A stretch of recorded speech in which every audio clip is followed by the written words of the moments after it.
The reservation email hit my inbox like a slap across the face. From Heather Weston. Subject, private event booking, engagement dinner. Guests, 7 requested date, Saturday 7:30 p.m. Location, preference, chef's signature tasting room, Maison Manhattan. My breath caught. Of all the restaurants in New York City, hell, of all the restaurants on the East Coast, they chose mine. For a second, I actually laughed, not the amused kind. The kind that slips out when something hurts too much to cry about. They had no idea. Heather, Blake, my parents, they didn't know Maison belonged to me. They didn't know I'd spent the last 5 years pouring my blood, calluses, and sanity into this place. To them, I was still the failure, the dropout, the girl who gave up a proper MBA to chop onions in someone's kitchen.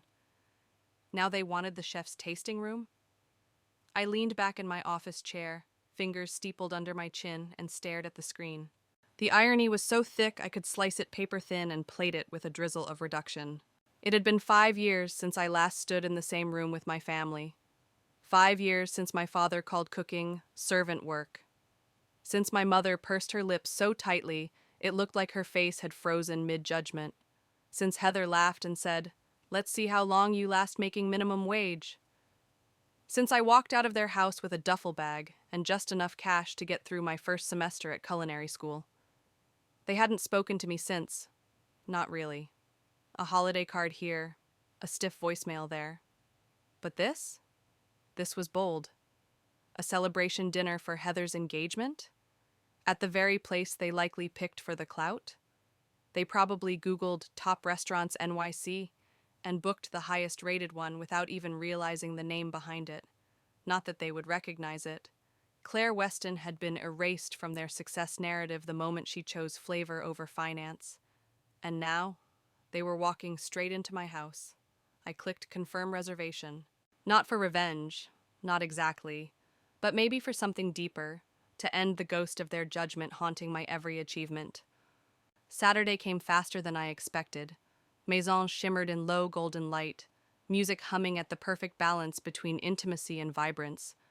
Everything smelled like thyme and seared scallops, notes that usually calmed me. Tonight my stomach twisted tighter with each step. I wore a simple black silk dress, timeless, elegant. Understated enough not to scream for approval, strong enough not to shrink under it. My hair pulled back in a clean chignon, pearls around my neck, my grandmother's, the only Weston who ever believed in me. As I walked through the side entrance, my sommelier José glanced up. His brows rose slightly. "I thought you had the night off." "I do," I said, "just observing." Marcus, our front-of-house lead, approached. "They've arrived, took the center table. Your sister made a special request for it." "Of course she did," I exhaled, every breath feeling like a negotiation with my own nerves. "You sure you want to go through with this?" he asked. I hesitated, then nodded. "Just treat them like any other high-maintenance table." He gave a tight smile. "Copy that." From the shadows near the service corridor, I saw them. Heather, flawless in a champagne dress, laughing too loudly. Her fiancé Blake, slicked back hair, obnoxiously large watch, waved at the server like he was calling a valet. My father, Gerald, peered over the wine list like he was analyzing a stock portfolio. My mother, Vivian, in Chanel, scanned the room with the same steely calculation she once reserved for cotillion judges. Andrew, my older brother, looked mildly bored, his wife Sophie checking her phone under the table. I shouldn't have cared. But I did. A part of me still wanted one of them to look up and see me. "Let's go," I whispered to myself, stepping out of the shadows. "Claire?" My mother's voice sliced through the hum of conversation as I approached the table. I smiled. "Hello, everyone." There was a pause, small, sharp, surgical. Heather recovered first, standing to kiss the air beside my cheek. "You made it. Look at you, so domestic." I matched her smile. "Congratulations, Heather. Blake." "Claire," my father said, offering a firm handshake like we were closing a merger. "You look healthy." My mother offered nothing but a nod and a once-over that landed somewhere between disappointment and confusion. I took the last empty seat. "You got our invite," Heather said, clearly surprised. "I wasn't sure you'd, show up." "I almost didn't," I admitted. "You said you worked evenings," Sophie added, her voice neutral, but her eyes scanning me with curiosity. "I arranged coverage. For a night like this, how could I not?" Marcus appeared, placing menus with practiced grace. "Chef's tasting tonight?" Blake chuckled. "We figured, might as well let the experts run the show. We want the full Maison experience." My heart clenched for a beat. "You'll get it," I said, my voice even. The first course arrived. The amuse-bouche, compressed melon, basil dust, and a cured lemon gel. One bite, perfectly balanced. Heather stared at hers. "Is this it? It's like a fruit snack." "It's a palate cleanser," I explained. "Sets up the next dish." She nudged it with her fork but didn't eat it. Blake popped his in and said, "Interesting. Can't say I understand it, but it's expensive, so I'll trust it." I wanted to scream, but I didn't. They talked about wedding venues, the plaza, of course, guest lists, and floral budgets. My mother made an offhand remark about meaningful marriages, not career obsessions. No one looked at me, and I didn't look away. Then came the question. "So, Claire," Blake said, leaning in, "how are you affording this place?" I blinked. "This dinner?" I replied. "No, this whole lifestyle." He gestured vaguely at my dress. "Last we heard you were bouncing around restaurants, right?" "Yes," I said carefully. "Still am." "You dating someone?" Heather chimed in, eyebrows high. "Because this place is $. Andrew shot her a look. "Heather." "What? I'm just saying, if she needs help, we're family." Vivian sipped her wine, staying silent but nodding as if the point stood. I smiled. "Let it hang. If you've ever been overlooked after everything you gave, type 1. Marcus approached the table with the bill folder. "Already?" Blake asked, laughing. "Guess time flies." Marcus set it down. But instead of handing it to Blake, he looked straight at me and said, "Miss Weston, the usual arrangements?" I smiled. "Yes. The dinner's on me." Their faces froze. Forks paused midair. Gerald narrowed his eyes. Heather blinked. "What? Do you mean your arrangements?" I leaned in, voice soft but crystal clear. "Welcome to Maison," I said, "my restaurant." It started with a single untouched plate. Jessica, one of my most skilled servers, hovered by the edge of the table, her posture betraying the tension beneath her professional exterior. "Is there something wrong with the amuse-bouche, ma'am?" she asked Heather politely. Heather didn't look up. "Too floral. And I don't do raw citrus." Jessica glanced at me for just a split second before nodding. "Of course. I'll let the kitchen know." The truth? The citrus wasn't raw. The lemon had been slow-cured for 72 hours and balanced with a micro-basil oil that took months to get right. But it didn't matter. Heather had already decided the dish wasn't worthy of her. And just like that, it started unraveling. The second course arrived, a light truffle cauliflower velouté poured over a scallop carpaccio with yuzu pearls, one of Maison's signature openers and a technical feat I was particularly proud of. "Soup?" My mother raised an eyebrow. "For this price?" "It's a velouté," I said. "Oh," she replied, unconvinced. "So, soup." Blake gave an exaggerated sniff. "Smells like butter and beach water." Andrew shifted uncomfortably. "Actually, this is pretty damn good." I looked at him, surprised. He caught my eye and gave the faintest shrug. An olive branch? Or guilt? Meanwhile, Sophie whispered to Andrew, her hand shielding her mouth. I couldn't hear what she said, but her eyes darted toward me and then to her phone. Something didn't sit right. By the third course, tagliatelle with wild mushrooms, smoked egg yolk, and sage ash, the conversation turned sharper. Heather pushed her plate back. "Tiny portions. Are we meant to be impressed or starved?" Blake smirked. "Don't worry, babe. We'll hit up Shake Shack after this." Laughter at my table. From my family. About my food. My throat tightened. I glanced toward the kitchen, where Miranda was watching discreetly through the pass. She saw my expression and gave me a nod. We'd spent 2 weeks perfecting this pasta's balance. The sage ash alone took 8 hours of slow dehydration, but to them, it was just garnish. Suddenly, Sophie cleared her throat. Claire, I have to ask, how did you end up at Maison? Every nerve in my body tightened. Why do you ask? She smiled, tight-lipped. It's just, I work at Wessler & Co. A client of ours recommended this place for Heather's dinner. When I booked, I didn't see your name listed anywhere on the management page. That wasn't an accident. I'd requested the PR team keep my name off all public-facing documents. My brand was Maison, not Claire Weston. Blake leaned in. So, what exactly do you do here? You said you were in food? Hostess? Manager? Chef, I said plainly. Executive chef. He blinked. Seriously? They let you run the kitchen?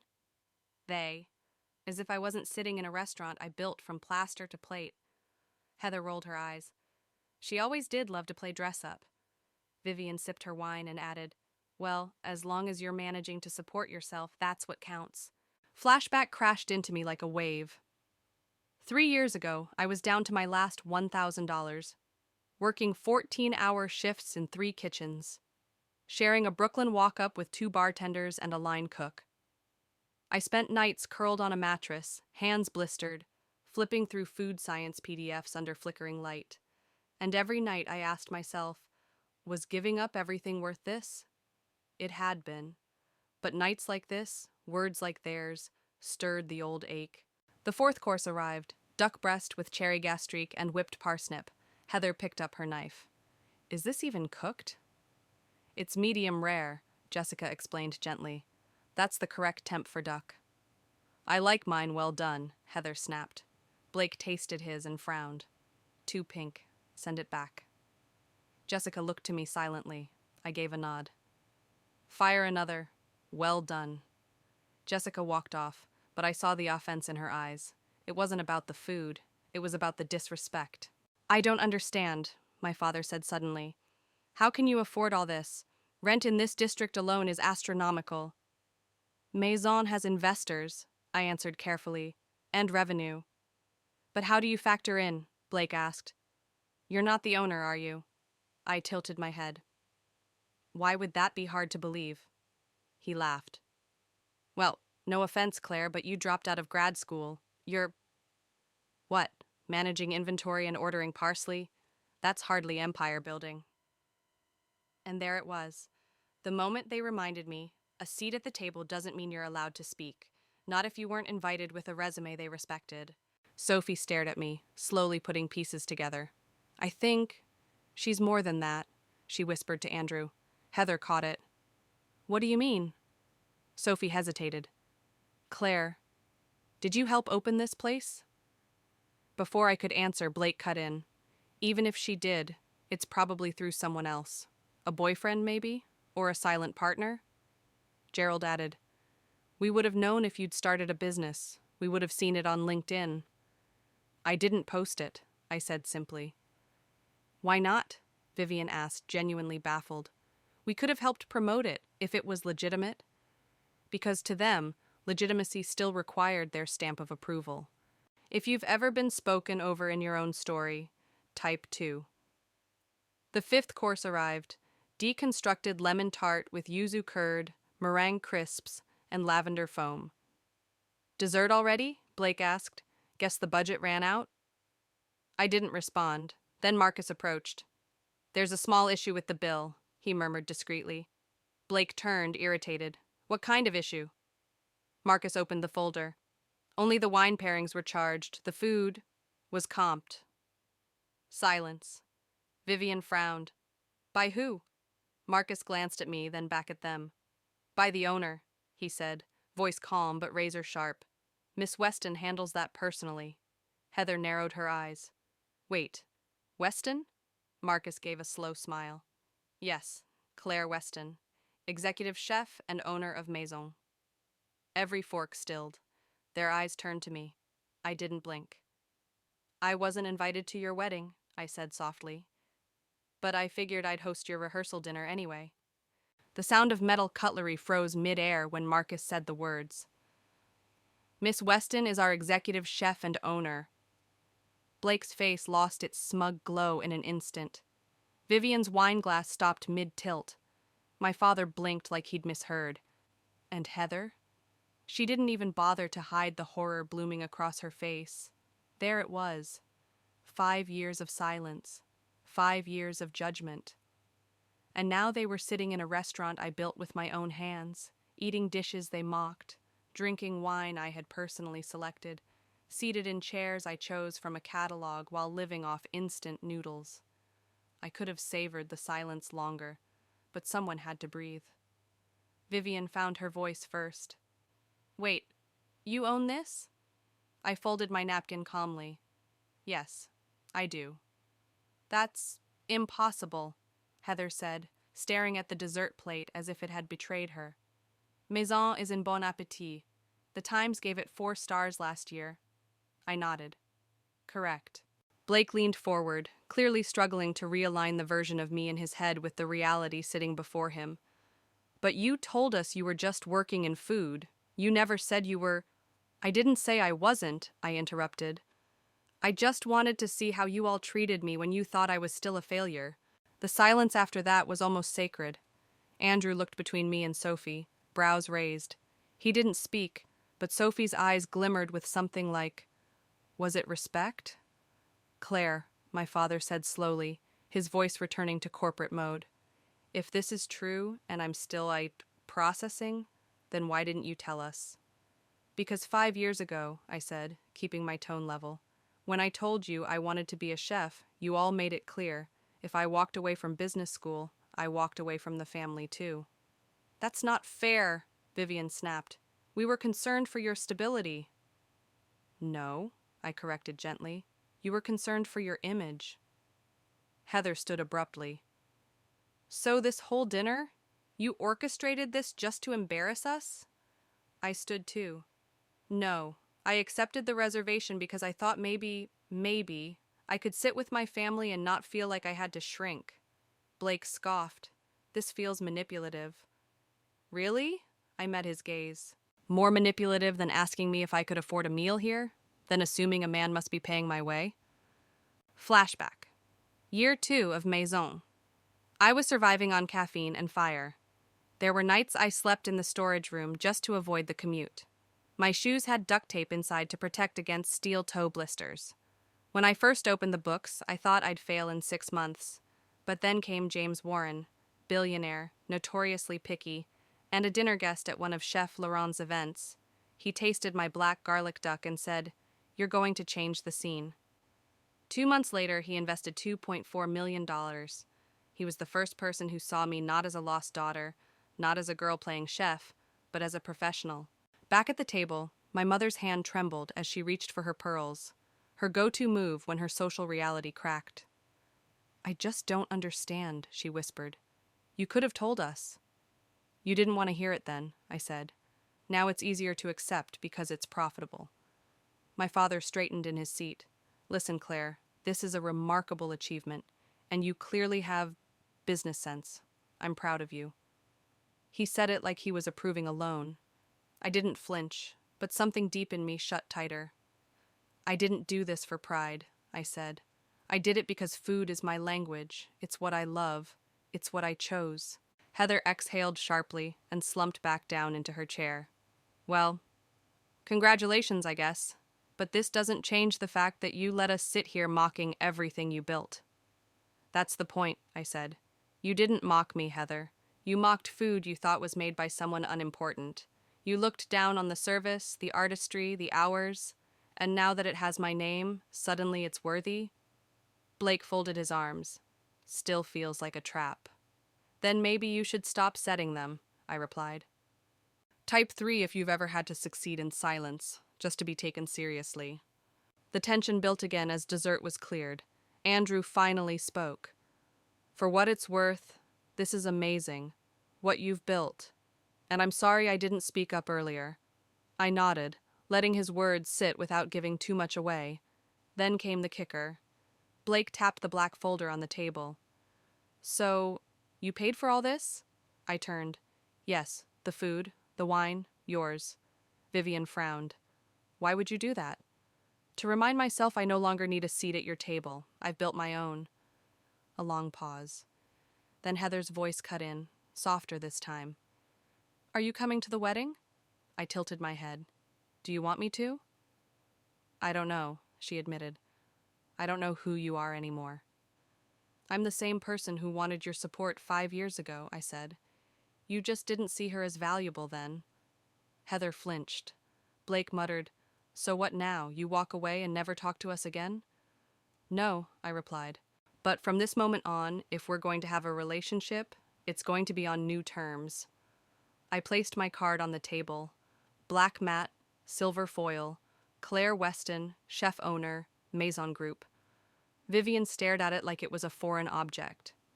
My father adjusted his blazer. Heather reached for her water glass but didn't drink. Blake's voice cracked the quiet again. You know, if you're looking for investors for a second location, my firm specializes in... I raised one hand. Blake, I said calmly, the only thing I'll be serving you on is the bill. He laughed once, then realized I wasn't joking.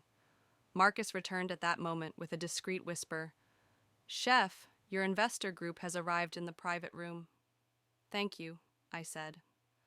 As I turned to leave, I glanced back over my shoulder and smiled at my family. Oh, and don't forget to tip your server, I said sweetly. This isn't a charity dinner. The email subject line hit like a slap. Maison Cookbook, German, Japanese, and Korean publishers bidding. Can we talk Monday? I stared at the blinking cursor beneath that message, one hand still gripping a towel from the prep station, the other wrapped around my phone. Just an hour ago, I'd been serving canapes to investors while my family sat 20 feet away, tearing apart a lemon tart I designed over 3 sleepless weeks. And now? Now the world was asking for more. But the email wasn't the shocking part. The shock came when I looked up and saw my mother standing in the doorway of the kitchen. Vivian Weston, Chanel heels, diamond studs, in a room that smelled like burnt rosemary and hot duck fat. Mom? I asked, stunned.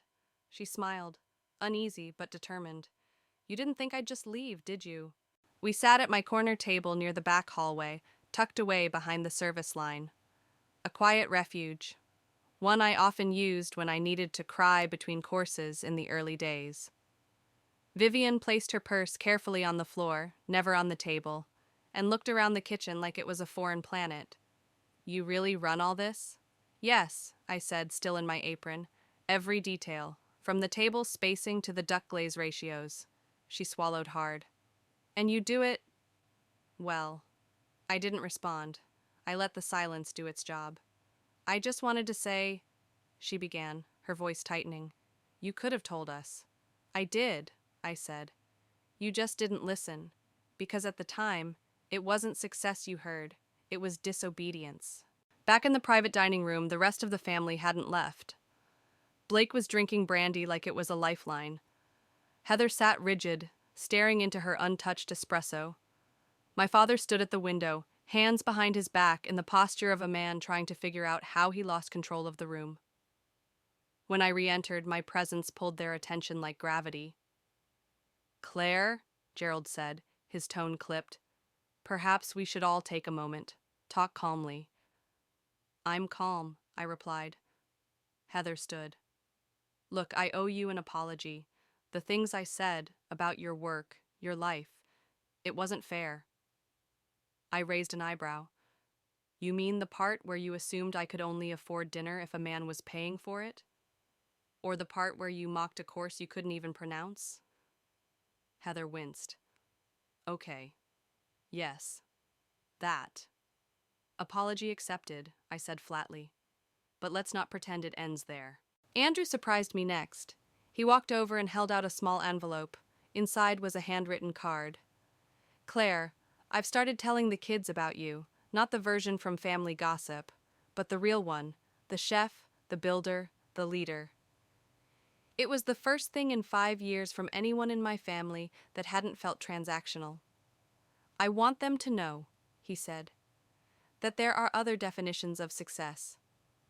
I looked up at him. That means more than you know. Vivian shifted, clearly uncomfortable with the emotions floating in the air. We were wrong, she said suddenly, but we're here now, and we're proud. Can't that be enough? If you've ever had to earn the respect that should have been freely given, type 4. The next morning, I met Heather for coffee in the East Village. No PR photographer, no parents, just us. She looked different, less polished, more human. I've been thinking, she said, sipping her Americano, about the wedding, about who I've become planning it. It's all optics, guest lists, brands. None of it feels real. Then change it, I offered. I don't know how, she whispered. I'm scared that if I pull the plug on all the glam, I'll disappoint everyone. I smiled. Trust me, disappointing everyone is a great first step to building something honest. She laughed, then paused. Would you help? Maybe host a dinner for my wedding party here? Something real, intimate, yours?